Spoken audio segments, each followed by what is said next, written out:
Welcome to Radical Feminist Perspectives. Today we are going to hear about Red Stockings, the publication by Red Stockings Collective, and it's going to, I guess it's also entitled Feminist Revolution, but we'll hear that from Marian Rutigliano, who's going to talk to you about it today. So over to you, Marian. Good morning. This is the book. It's still available, and cost $5.95 back in the day. Red Stockings was a collective that began in 1969, and this is the collection of articles written between then and when this was published in 1974 or 5. This is it's not a deep book. This is not a deep analysis. There are separate articles, and as you read it, as we go through it, you'll be thinking, or you may be thinking, well, yeah, everybody knows that, but they didn't back then. This is stuff that women weren't thinking about back then. Or you may say, well, yeah, they got that kind of rape, but I'm not sure about this. This isn't really how things turned out. Well, that's true. This is early. This is early in what was called the women's liberation movement. It wasn't called, I mean, later on, maybe it got to be called the women's movement, but it was called the women's liberation movement. And it's really important because there was a kind of a conflict between equality and liberation, but this was the women's liberation movement. In the first article, and keep in mind the book is long and it's a little rambling, and this is just the rendition of history by the women who formed the Red Stockings. Kathy Sarachild, one of the founders, noted that Shulamith Firestone, in the women's liberation movement's first theoretical journal, Notes from the First Year, described and wrote about the process of the feminists in general and radicals in particular being written out of the history of the last century. And we ourselves, Red Stockings, almost immediately began to experience this invisibility happening to us, even as we were there. The more successful the radical feminist women became, the more widespread our slogans and ideas, the more invisible we got, even as what we produced was becoming visible. People who, people who wrote the history of what they lived through and were part of, remember selectively if they write years after the fact. But writing everything down as it happens at least makes sure, usually, that you have a record of what actually did happen. So as we go through these articles, it's going to be, this is the history, this is what happened, and lessons learned. What did we learn from that? This article, the first article, is between some of the rambling, a look at what happened, maybe what often and always happens in the early days of the women's liberation movement. The passage we just read, she was kind of prescient about what would happen, except at the end of that passage, the liberals are not gone. She was hoping that the liberals, who were really opposed to everything the radical women were doing, would just sort of dissipate, but that didn't happen. So what did the radicals do? What were they actually doing? Well, women's liberation issues introduced by the radical women, sharing housework, child care centers, birth control, and abortion law repeal, and the attack on beauty standards and expensive, uncomfortable dress codes. That's a big part of what they did, and we are still doing it. She goes on for a couple of pages that it's important to know the names of the women who led the women's liberation movement. And she acknowledges feeling disregarded, but makes the point that if you want to know what the women who did all that work said, when you go looking many years later, you have to know whose work to read to see what worked and what didn't. Even then, the changes that made a difference in women's lives resulted from the radical feminist analysis and encouragement of women to participate in consciousness raising. And that's going to come up a lot. I can't overestimate how important that was. But the liberal feminists were there, even from the start. They're still here. The liberal feminists took credit, but cautioned against alienating men, and worried that the radicals and the lesbians would alienate women because of that. She lamented too much, or at least not enough, that a lot of things weren't recorded.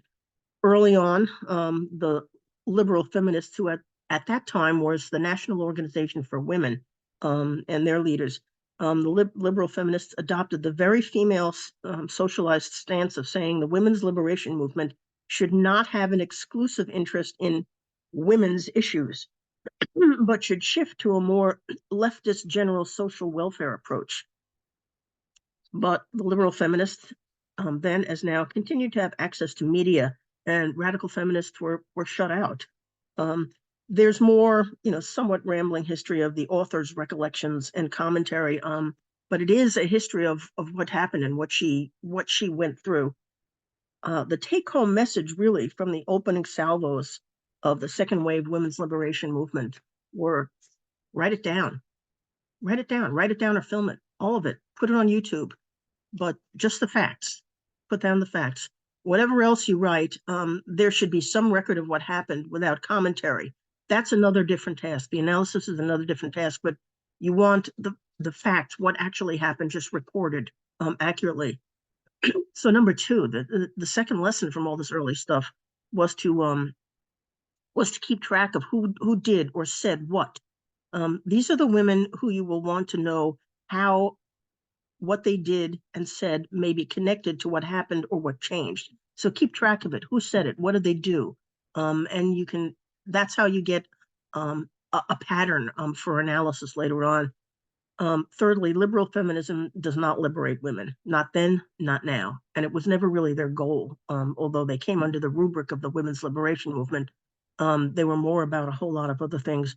And finally, people will remember best or only remember what they were a part of themselves, especially if they were in charge or influential.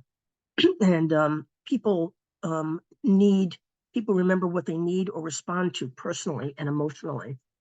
So that stuff is really all important. There is this is the Red Stockings and various splinter groups that came off. There's in fact, there's a diagram about all these splinter groups that came off. I couldn't get this on the slides. Apparently it was taking up too much room. But this was primarily an American thing. There is a chapter early on, The Truth About the British Suffragettes. And she starts with really a biting critique of historians.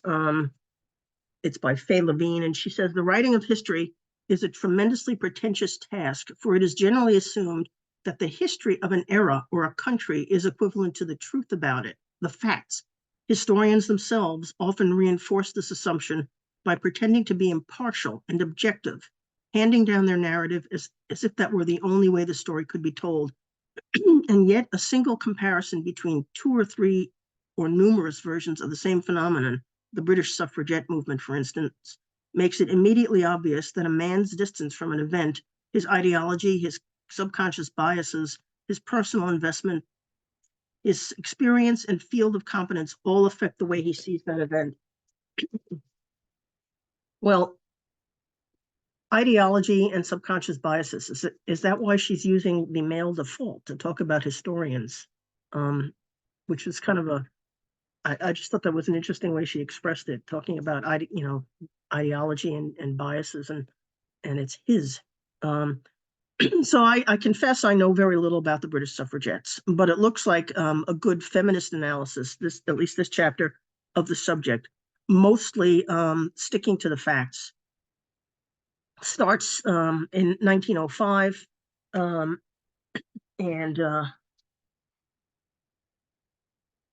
goes on from there through 1905, starting with Annie Kenney and Christabel Pankhurst taking votes for women banner into Parliament, and they were thrown out. It goes on further, and you women in the UK will know this far better than I do in terms of the sequence of events. 1906, 300 women marching to the House of Commons, barred from entering. 1907, the Women's Social and Political Union organizing a mud march of 3,000 women. So that's more than 300. They're already growing in numbers. Trying to carry a resolution into the House of Commons, arrested for obstructing the police. Continuing, 1908. By 1908, there's a procession of now 13,000 women to Hyde Park, ending in a demonstration estimated at, I don't know, maybe 500,000. So it was estimated. And they kept going. 1909, the first hunger strike in prison. 1910, an enormous demonstration in Hyde Park, another one. Conciliation bill introduced in Parliament. Later that year, Black Friday, beginning of window breaking, 1911, and it goes farther. Miss Emmeline Pankhurst tried for subversion. You know all this. It goes on, and by 1913, the height of violence. And by the middle of June, the tide of public opinion had turned. And finally, 1928, complete women's suffrage was granted from the age of 21. Again, lessons learned, take home messages. Number one, write it down and get it right. Two, keep your analysis focused. And number three, finally, don't give up. Don't give up. Do what you were able and don't give up. And it kind of moves on. There's a whole section called Resistance to Women's Consciousness. Consciousness raising was a vital part of solidarity, clarity, and resolve for women in the movement to liberate ourselves from oppression. It wasn't about equality, it was liberation, to liberate ourselves from oppression. The purpose was to foster political analysis of what women found that they experienced in common. Kathy Sarachilde uses the term psychological terrorism to refer to some tactics that resist women's consciousness in the sense of thwart or threaten, women's efforts to raise consciousness. And she talks about personal attacks.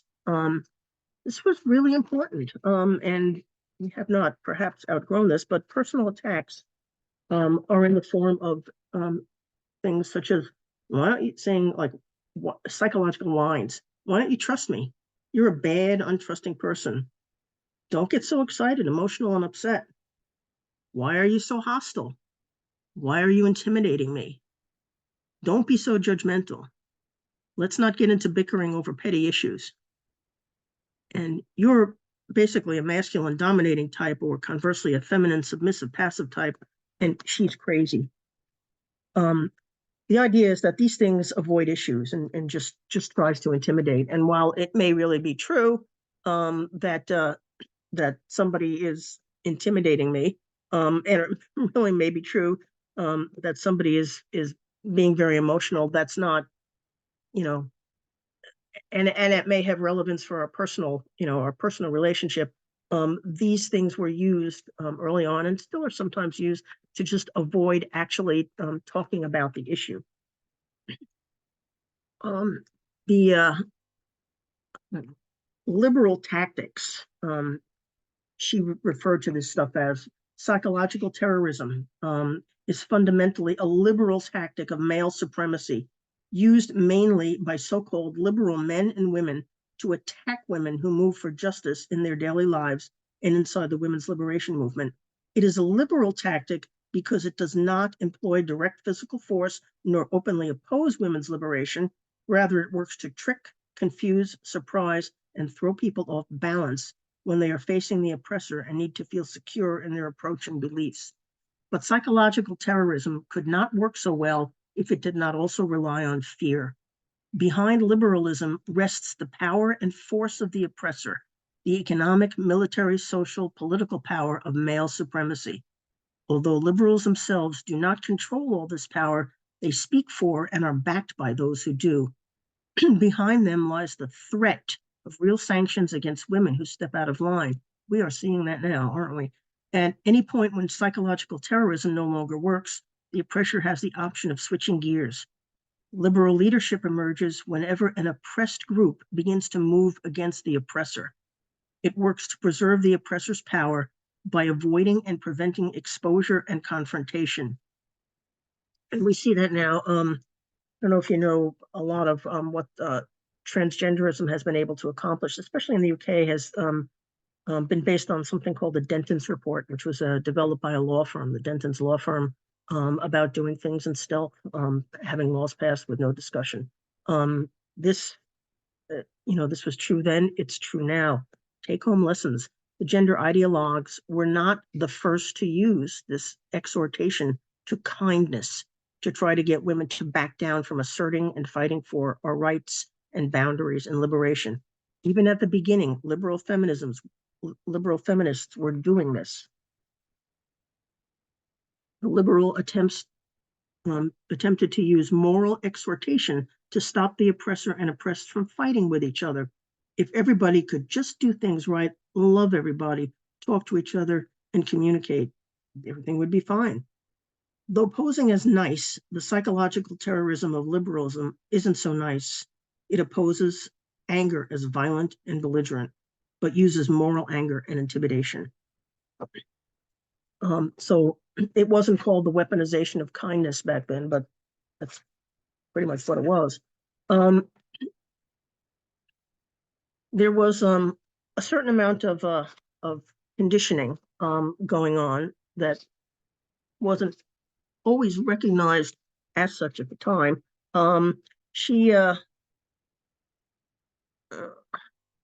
There's an essay by Barbara Leon, also an early founder of Red Stockings, talking about this. The issue of psychological interpretations of behavior has been one of the major ideological divisions between Red Stockings and other groups in the women's liberation movement. While other groups have argued that women submit to their own oppression due to past training, brainwashing, or programming, Red Stockings said, back in 1969, we reject the idea that women consent to or are to blame for their own oppression. Women's submission is not the result of brainwashing, stupidity, or mental illness, but of continual daily pressure from men. We do not need to change ourselves, but to change men. What other groups saw as submissive behavior, Red Stockings saw as ways women, when still struggling individually, fight for when they want, given their situation. Well, the terminology male socialization and female socialization wasn't really used back then. We did use sex role stereotypes, and we argued against the prevailing view that the stereotypical behavior was natural or hardwired differentially in women and men. But in reading about what the early days of the women's liberation movement, many women noticed that a lot of groups formed and subsequently split into factions to form new groups, and which then each split. That passage I just read is a little confusing in retrospect, but it talks about how women's liberation is attributed to different causes and conditions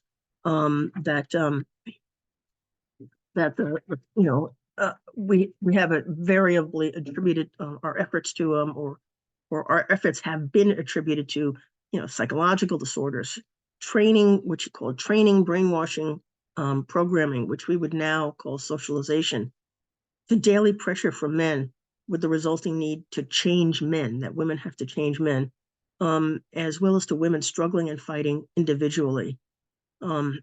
Looking back on this, really lessons learned. Remember, this is women still kind of working it out, what's happening and why, working out the analysis. These essays, again, written the group started in 1969. This was published in 74 or 75. I can't remember. But Kate Millett's Sexual Politics came out in 1970, and women did read it, but and it got more widespread. So what we can learn when we look back on this is that women are oppressed as a class, but in individuals, those causes and conditions may be specifically operative. It is true that women are not oppressed because we're crazy or we have psychological disorders and stuff, but individual women may have psychological issues. Women are not oppressed because we are socialized, but our socialization is one of the tools of the oppressor. So for women as a class, the radical feminist analysis that accounted for all of this was that women have agency within the context, every woman has agency within the context of her personal circumstances in a world where patriarchy does its best to reign supreme. We found out that we can't change men. I mean, even if it was something we were supposed to do, we found out we just can't change men. How many years later? 45 years later. We can only try to walk away from them, perhaps, but we can't change them. And there was back in the day a movement for men's liberation. Carol Hanisch wrote this. One of the other founders wrote that many forms of reactionary tactics are being used to hold back or stop the women's liberation movement. Men's liberation is one of them. Just consider the name, men's liberation. What else can this possibly mean besides the liberation of men from women, especially from the achievements of women's growing power? The term women's liberation grew out of the realization that men have more power than women and thus can exploit and oppress us. Therefore, we need liberation from that oppression and exploitation, which makes sense. The term men's liberation was derived from the term women's liberation and thus insinuates somehow that women have power over men.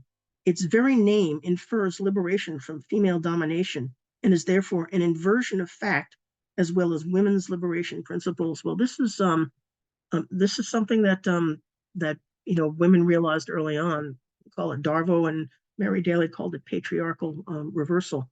A look at what some of the leaders of men's liberation are saying shows the anti-woman, anti-women's liberation movement and anti-radical principles upon which this so-called movement stands. What it really amounts to is just more of the same old male supremacist complaint that women are really nags and bitches, the power behind the throne, henpecking their men into subservience. We have the next slide. Yeah, there is somebody in the Dorothy. There is a Red Stockings website. They are still active. The next slide. Next slide. Yeah, we go. This is like a pretty. I mean, a pretty.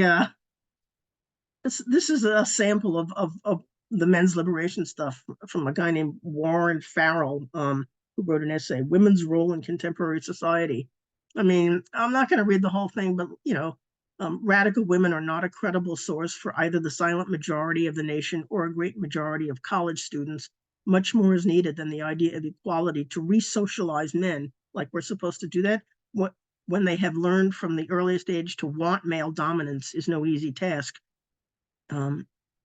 He says we should scrutinize the name women's liberation movement because liberation connotes liberation from something. And the first thing that seems to come to men's mind is women's liberation from male dominance and from housework. So he goes on that for a man, if his wife is interesting when he does come home, rather than whining about the rising cost of meat, his preference for the boys will decrease accordingly. Children who are now also a victim of a nagging and frustrated woman add to the lack of freedom man has to enjoy his home. So this is, yeah, it wasn't called MRA then, but that was like part of supposed men's liberation. So what did women then and women now support? Why did they support the idea of educating men to liberate men, and from what? Men get what they want from their socialization and sex roles, sexual services and emotional labor from women. So why did women support this? Carol Hanisch goes on to say, well, some of it is wishful thinking. It would be nice if men could educate each other's male supremacy away, but what goes on in these groups is not, these men's liberation group is not in women's favor. And again, weaponizing kindness, she says, women figure, well, we should be fair. But like a fairness doctrine, liberal feminists often feel in order to be fair, they must encourage all male groups if they belong to all female groups. This results from failure to see that men have a stake in continuing the oppression of women, that as a privileged group, they will cling to their privileges rather than give them up, and that all male groups are a means to doing just that. The purpose of all female women's liberation consciousness raising groups was to be out of the earshot of the oppressor.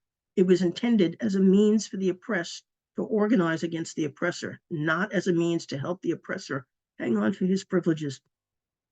All male groups are more of the same segregation that women's liberation, all female groups exist to put an end to.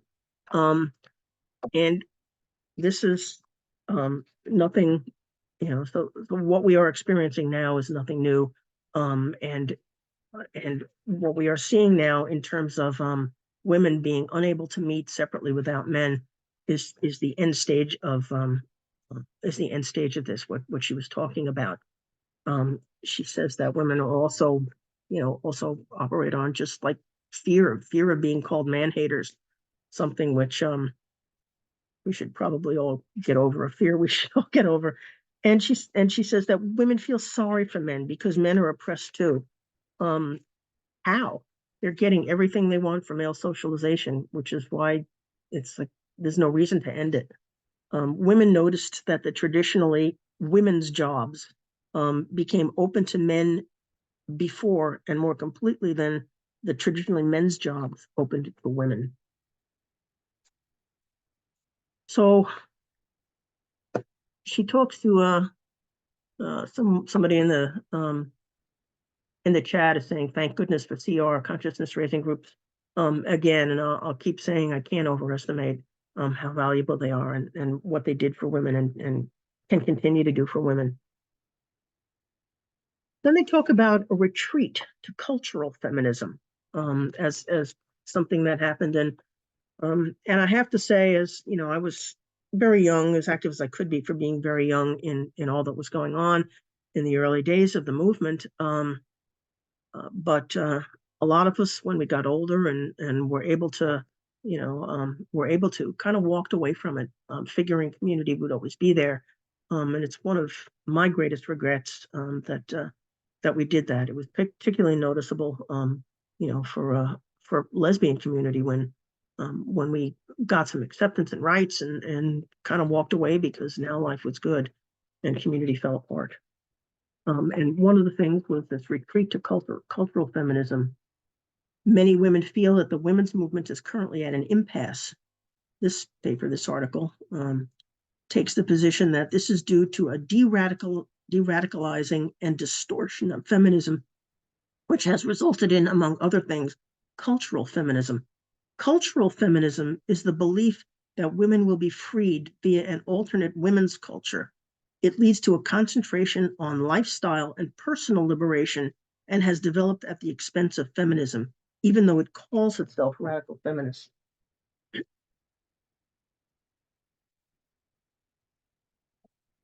And she also says that the militant women who created the women's liberation movement based their organizing work and theory on the premise that all women are oppressed as women and that personal liberation was impossible.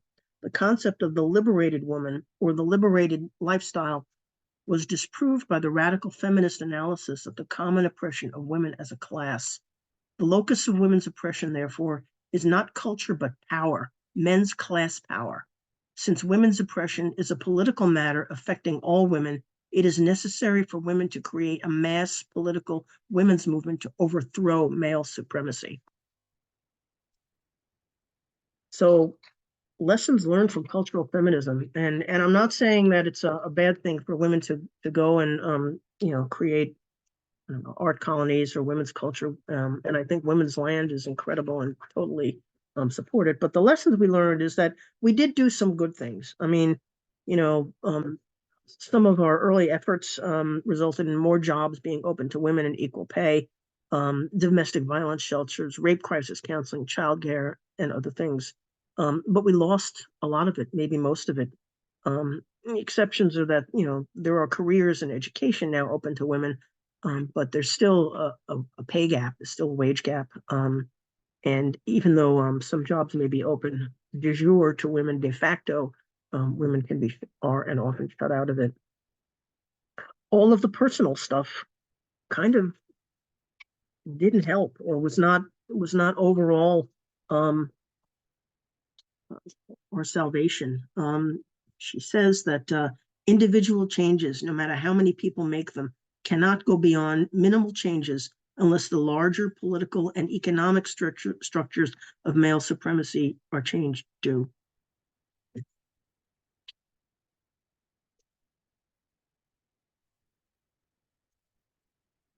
And then they really get to the point and talk about new ways of keeping women out of paid labor, which was a big deal then. There were a lot of jobs that weren't open to women at all. I mean, seriously, I remember talking to older women when I was younger who said that, really the only jobs open were you could be a nurse, you could be a teacher, or you could be a secretary. Those were kind of, it wasn't that wasn't exclusively. There was certainly women in upper classes who, if they wanted to, could and did sometimes get into other jobs. Some women doctors and things. But for many women, um, that was it. And if you were poor, working class, you could be a housekeeper. You could clean. I mean, it was even fewer options. Um, Now this new ways of keeping women out of paid labor. It's a very long article which discusses the use of media to foster the impression that women just don't have what it takes, that there are not enough qualified women for many jobs. And that was very much discussed back then. Men would say, it's like, yeah, sure, it'd be great if women could do XYZ, but just gosh, we can't find qualified women. Women are just aren't qualified for it. And some of it would be is because they didn't have the education for it. And some of it would be is just that there was something about women that made them not qualified for certain jobs because we were women. Um, she also presented a lot of statistical data stretching from the mid 50s to the mid 70s, demonstrating that there were indeed increased women in the labor force, and increased, but there was still an increased wage gap. In fact, it had increased even a little bit more. There was still a wage gap compared to men, and segregation of women in certain jobs and fields. Um, Liberal analysis of the facts versus a RADFEM analysis really informs what women really need to do. Um,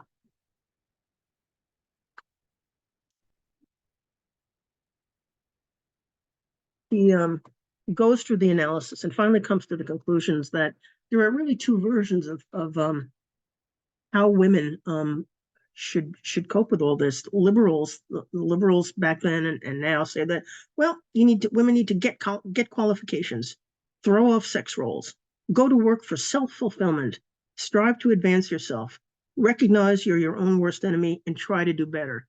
Not bad things, but the radicals said, if we really want to change power structures, that women need to fight to have their qualifications recognized. End quotas and barriers that enforce segregation. Sometimes there were quotas about hiring women and how many women they should be, but that were said if there was women could be 50% of that in any given job, that we need to make sure that we have 10% women doing this. So it was a really manipulative and disingenuous use of quotas. Radicals also said, go to work for independence and freedom, organize to advance collectively, recognize male supremacy and capitalism are your worst enemies, and try to have a revolution.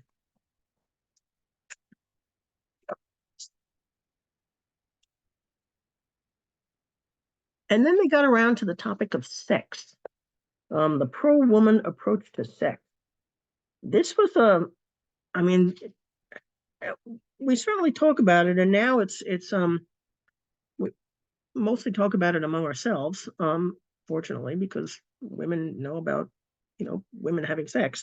But back then it was that was a very public issue in the women's liberation movement that both men and women felt free to participate in.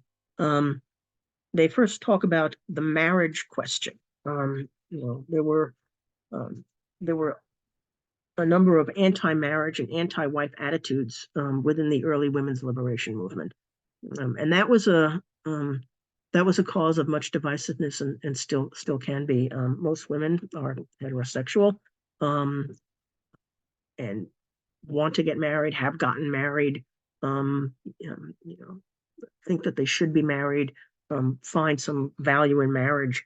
But when talking about the marriage question, Patricia Minority said to understand the anti-marriage and anti-wife attitudes within the movement, we must first look at their historical precedents in larger male culture. Men have always been dishonest about marriage, claiming they were trapped or hooked, that marriage ended their freedom and tied them down. But she talks about what replaced it. And you may not know about this. If you're older, you may remember, especially if you were in the United States, what replaced it, starting with maybe even the 50s with the beatniks, but the refusal to marry, because some women started to saying, no, I'm not getting married, but the refusal to marry and the abandonment of women and children became a mass movement among men and idealized into a lifestyle. So that was, from the opposite end. I'm not talking about, women abandoning their children and refusing to marry, but men.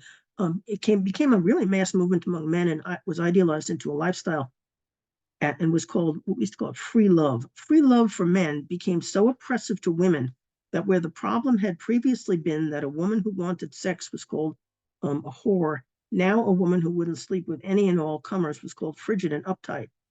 And she mentions, I think it's mentioned like the beatniks, hippies, and the male supremacy in all these subcultures has been often and well documented. And I don't know if you know what happened. There'd be these like, communes, and there'd be these situations where men and women would be living together, and the women were expected to be sexually available to all the men. They were pressured against using birth control because it was unnatural. So what happened was that the women kept getting pregnant and having kids. So these, and still being pressured to have sex. So there'd be all these kids around, and the kids would be, kids. There'd be diapers to change, and they would be taking, the attention of the women who maybe became less sexually available. So in all these, like communal settings, where women were just the property of all the men, eventually the men would just leave. I mean, they couldn't get the sex they wanted anymore. They were kids. They didn't want to take care of them. So they would just leave. Not not not a pro-woman situation at all. But it was the one of the reactions to it was that women who lived with men were called collaborators with the enemy, and they should liberate themselves by leaving. Women began to be pressured to leave their husbands against their wishes, and whatever the consequences, and this was supposed to be freedom. Neither of those settings, communal settings where women become public property, was good.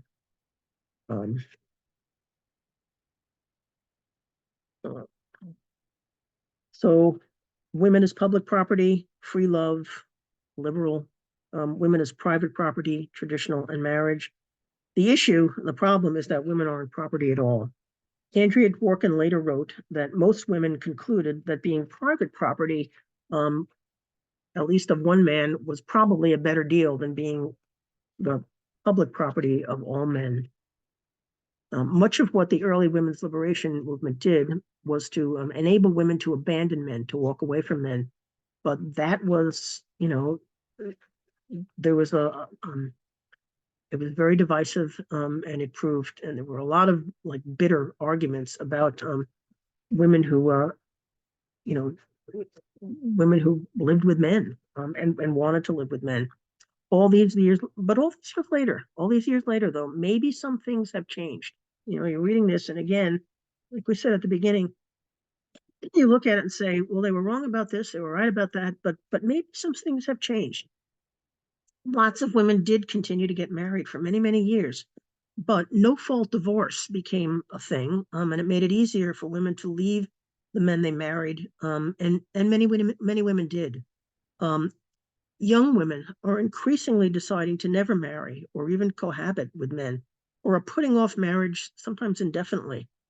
And young men are getting very upset that women don't even want to date them, much less marry them. One of the byproducts of that, I think, is that incels, such as these young men are, can become very bitter and violent. Reaping what you sow would seem to be pertinent. I'd like to think that this was all due to our efforts starting all those years ago. But as I just mentioned, men have made themselves something that fewer women would ever want. Pornography probably having something to do with it as well. So sexuality, one of the other issues of sexuality was abortion. Next slide, please, Joe. There were self-help clinics. There were, even before self-help clinics, women were taught just how to look at themselves. There were groups, and where someone who could tell you what you were looking at, and how to look, would teach women, how to insert speculums into themselves with a mirror and take a look and see what's there. And some women were astounded. They'd look and say, "Oh my God, my cervix, it's right there. I mean, it's like right there. It's 2 or 3 inches away. It's right there," which was pretty amazing. But more critically, since Roe v. Wade had not yet been a thing till 1973. Self-help clinics, like the Los Angeles Self-Help Clinic, started early 1971, taught women how to do menstrual extraction, which was, just DIY with, things that people could buy, and which would terminate pregnancies up to about 5 weeks and only required local anesthesia. But they also taught women about dilation and curettage abortions, and which requires monitored anesthesia. Some people will say general anesthesia, you don't need to be intubated for it, but you certainly do need to be sedated and have local pain medication. So a significant part of this was women learning their own anatomy and visualizing it. This, I mean, we may be more informed now, but this was huge back then. This was a really big deal. Women just didn't go down there to see, what was there. So abortion was a very big issue, and lesson learned. We took it for granted. I mean, I guess we took it for granted, and the liberals did not ever pass legislation to make Roe v. Wade into law that could not be reversed by the Supreme Court. And finally, they talk about organizing and consciousness raising in radical as a radical weapon. The importance of this really can't be stressed enough. There are past webinars, and people have mentioned them in the chat, explaining what consciousness raising is and how it's done. It is not group therapy. A topic, it's not group therapy. It's not sitting around complaining. A topic is selected. Every woman talks one at a time. If you need to, the leader worries about, how much time, so nobody can talk the whole time. You speak personally, specifically, and from your own experience about that topic. You don't interrupt when it's another woman's turn. Every woman has her turn. And you don't never challenge anyone else's experience. Because this is what women are talking about, is their experience of that topic. Try not to give advice. And then finally, you sum up. The group sums up. The group first, they find the common element to see what conclusion can be drawn. This is very, very important. It discovers the nature of our oppression. Many women, when they first do it, their initial response would be, "Oh my God, I can't believe other women have experienced this." But the analysis at the end is what's really important, because it's like, other women have experienced this. And so what does that mean for all women? What does that mean for my place as a woman, as a part of the oppressed class? Absolutely cannot stress how important consciousness raising was. There's a chapter Near the end by Barbara Leon, Separate to Integrate. It talks about the question of female separatism. There were, excuse me, I'm getting over a thingy. There were a number of women who wanted to completely separate from men. Maybe not practical for most women. Lesbians were very likely to want to do this, having no use for men. But it was a bone of contention. Even if you can separate, how much should you separate? Should you even separate? So she writes, of course, there had been groups of women long before this. In the political spectrum, these ranged from the Women's Strike for Peace on the left to the League of Women Voters in the middle to the Daughters of the American Revolution on the right.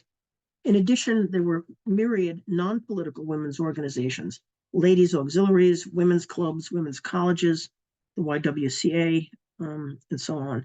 The exclusively female composition of these groups alarmed no one because their goals, no matter how much they differed from group to group, were the same in one crucial respect of not addressing the question of women's rights. In June of 1966, the National Organization for Women was formed. As its title indicated, this was not to be an organization of women, but of women and men for women. The first paragraph of the now statement of purpose reads, "We, men and women who hereby constitute ourselves as the National Organization for Women, believe that the time has come for a new movement toward true equality for all women in America." Important to realize that NOW was founded as men were, partners, as much a part of it as women were, and that the goal wasn't liberation, it was equality. They rejected separatism, obviously. There were different views from many women as to why women should organize and meet separately. And we discussed some of those. And one of the things to realize is that she writes, what brought about resistance by the left was the threat of real action on feminist issues. Carol Hanisch was fired by the Southern Conference Educational Fund, as a case in point. She was then a paid organizer for that group, wanted to organize women into women's liberation groups, and the Southern Conference responded that male supremacy should be dealt with in mixed groups. Does that sound familiar?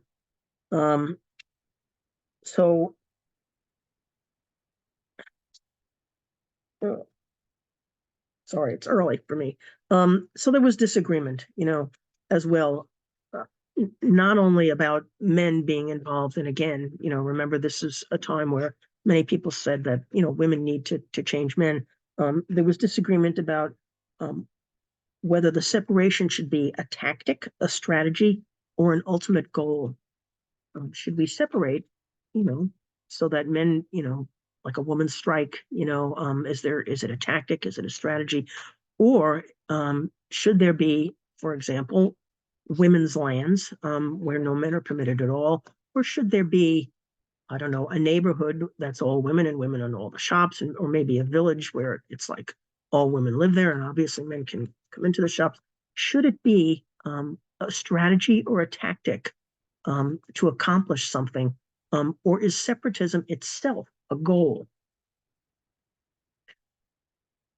And do we separate to finally become fully integrated in society as equal? Or does separation as a goal segregate us as not equal or liberated? Actually, almost near the end, does anyone has any particular questions, please put them into the chat or the questions.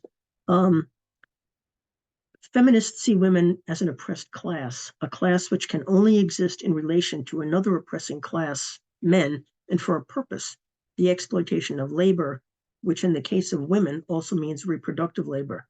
The only radical goal is the elimination of these classes. There are separatist movements going on now,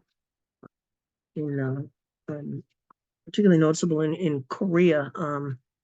I believe Sheila Jeffries has talked about this, and I know she's visited there, but women refusing to marry men, refusing to have kids. And this isn't lesbians going off to live on lesbian land. This is a great, a large swath of Korean women as a uh, as a as separatism. The issue is sons and what to do with them once they're as adults. Somebody is writing in the chat that has always been a point of contention, and it used to be that you know, certainly lesbians generally didn't have kids at the time. I mean, some did, and especially women who came to lesbianism later in life had already had their families. But it was proposed, and this was very controversial. Is a don't have kids, just don't have children. Don't bring any more of men's kids into the world.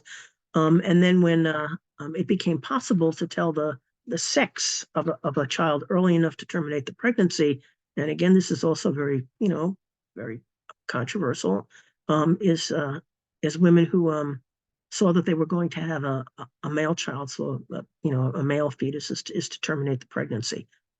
Because you're right, if you have sons, is what to do with them when they get older. It has been proposed, like if you're setting up separatist communities or whatever, or however you do it, is that there always need to be two of them, one that is truly strictly all female and one that accounts for sons. I don't know the solution to that, but it's a controversy. It's really has been a controversy. Any other questions for B? Yeah, somebody is Joy Gray. You have your chat set to hosts and panelists, but I'll read. You talked about the four no's movement of Korean women: no sex with men, no child rearing, no dating men, no marriage to men. Somebody else is talking about that we can't stop giving birth to men, as we would all die off. There is actually back in the 70s, there was a beginning of research where an ovum, the genetic material from one ovum, can be used to fertilize another ovum.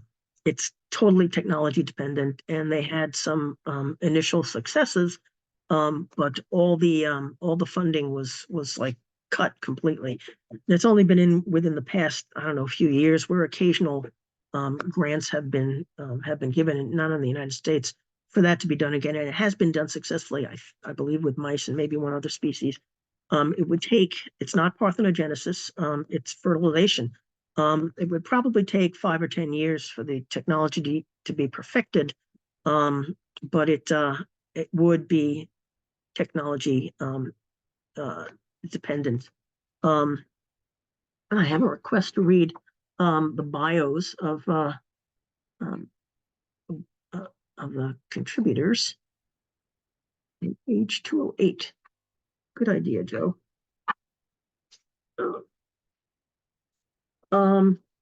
Lots of contributors. R.L. Anchild, pseudonym of a mother living and working in New York City. I don't know if I can read all of them, but I'll read the ones who wrote the articles we've referenced. Someone named Brooke, Cultural Feminism paper begun in July of 1973.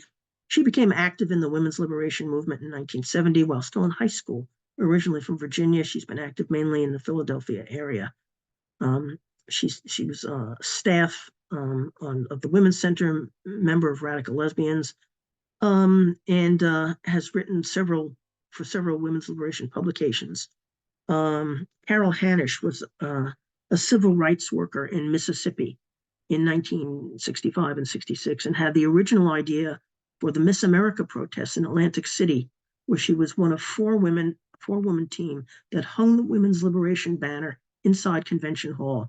A founding member of New York Radical Women and active in the group's publication of Notes from the First Year, she has written many papers for the women's liberation movement. Barbara Leon lives in upstate New York. First politically active in the anti-war movement of the 1960s, She was an early member of Red Stockings and a founding editor of the feminist political quarterly Woman's World. Faye Levine wrote all her college papers on feminism in 1965. A professional writer, she's the author of The Strange World of the Hare Krishnas and the upcoming The Culture Barons. She's been working with Red Stockings since 1973. Kathy Sarachild began using her matrilineal name form at the first National Women's Liberation Conference held in Lakeview, Illinois on Thanksgiving, 1968. A civil rights worker in Mississippi in 1964 and 65. She was one of the 4 women who hung the Women's Liberation banner inside Convention Hall in Atlantic City at the Miss America protest. She also led off the Red Stockings' disruption of the New York State abortion reform hearing, at which women first demanded to testify about their own abortions. A founding member of New York Radical Women in Red Stockings, she was also the founding editor of Woman's World. She works in the film industry. Patricia Minority was active in New York Radical Women, an early member of Red Stockings, and author of the groundbreaking paper, The Politics of Housework. An artist and critic who lives in Brooklyn with her husband. She was a founding editor of the quarterly's Women at Art and Feminist Art Journal, and is a frequent contributor to several periodicals. Colette Price, a Manhattan nurse and divorced mother of a 7-year-old son, was active in New York Radical Women and attended the first National Women's Liberation Conference held in 1968 in Lakeview, Illinois. She was an editor of Woman's World. Ellen Willis was a founder of Red Stockings and active until 1970. A professional writer, she's on the staff of The New Yorker and was contributing editor of Ms. from 1973 to 75. She lives in New York City. There is an article in here about Ms. Magazine, which actually started off with good intentions, but again, more of an eye towards equality instead of completely towards liberation. A couple of other biographies. Helen Kritzler was the New York Radical Women's representative in organizing the first National Women's Liberation Conference in Illinois. Excuse me. So this book, again, not a deep analysis, but really a historical document. This is what women were thinking and writing at the time. And like I said, you'll look at some of it and say, yeah, everybody knows that. They didn't then.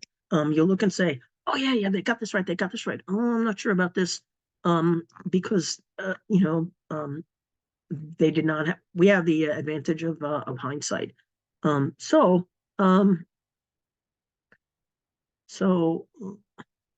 really cool discussion in the chat. So that's Feminist Revolution, Red Stockings. At the time it was $5.95, but you can find it online for reasonable price. And I would recommend reading it just to see what was happening back then in those early days. Thank you all for being here. We have we're just about done. Thank you all very much for being here. And I'd like to say thank you on behalf of everybody. That was really, really good, Marian. It was lovely to hear about that period, which is so early and quite surprising what's in there. Great. Okay. Have a nice week, everybody. Thanks, Marian. Bye-bye. Bye-bye, everyone.